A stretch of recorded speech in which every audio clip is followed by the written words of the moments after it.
Raw मुल्तानी।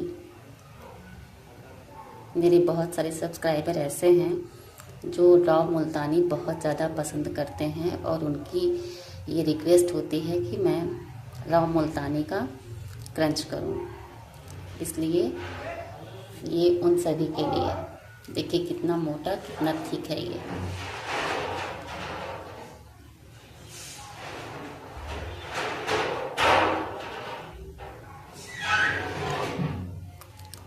Start करते हैं।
Friends, यही कारण है कि मैं रॉ मुल्तानी बहुत कम क्रंच करती हूँ, क्योंकि ये दांतों पे इतना चिपक जाता है। देखिए अभी भी चिपका हुआ है। इसे साफ करने में बहुत टाइम लगता है, पर ये इतना अर्दी इतना ज़्यादा टेस्टी होता है कि आप अगर क्रंच करने लगो ना तो मन नहीं मानता, स्वेलो हो ही जाता है। पर ज़्यादा स्वेलो नहीं करती इसको मैं, थोड़ा बहुत ही स्वेलो करती हूँ, बाकी क्रंच ही रहता है। इसे बहुत टेस्टी, बहुत अर्दी, और सारे क्लेज में सबसे ज़्यादा अर्दी अगर टेस्ट किसी का है तो वो है मुल्तानी का, वो भी रॉ मुल्तानी का। ये प्योर मिट्टी है, प्योर मिट्टी। जैसे बारिश होती है, खुशबू आती है मिट्टी से, सेम कंडीशन इसकी है। और टेस्ट वाइज बहुत अच्छा लगता है खाने में, क्रंच करने में अच्छा लगता है, लेकिन जब ये पेस्ट बन जाता है तो इधर उधर पूरा भर जाता है, फिर ना स्वेलो करते बनता है और ना ही बोल पाते बनता है। तो बस इतनी सी दिक्कत होती है, बाकी रॉ मुल्तानी के बराबरी कोई नहीं कर सकता। आप चाहे इसको वेट करके खाएं या ड्राई करके, ये पेस्ट बनने के बाद ही चिपकता है। और ड्राई क्रंच में तो इतनी प्रॉब्लम नहीं आती, बट मैं इसको स्वेलो बहुत कम करती हूँ। अभी जो ये मुंह में लगा हुआ है इसे मैं वॉश करूँगी, ब्रश करूँगी, तभी साफ़ होगा। थोड़ा बहुत ही स्वेलो किया है मैंने, बाकी मेरी जब रॉ मुल्तानी की रिक्वेस्ट आती है तो मैं ओनली क्रंच ही करती हूँ। हाँ, थोड़ा बहुत स्वेलो हो जाता है। और ये मेरी रिक्वेस्टेड वीडियो थी। मेरे 3-4 सब्सक्राइबर ऐसे हैं जो रॉ मुल्तानी के बहुत बड़े फ़ैन हैं, ये उन्हीं के लिए डेडिकेट थी। ओके फ्रेंड्स, अगर आपको अच्छा लगा हो, आपकी रिक्वेस्ट पूरी की गई, आपको मुझे सपोर्ट करना हो तो प्लीज़ मुझे लाइक एंड सब्सक्राइब ज़रूर कीजिएगा, और जो भी आपकी रिक्वेस्ट हो आगे मुझे बताइएगा। Okay, bye.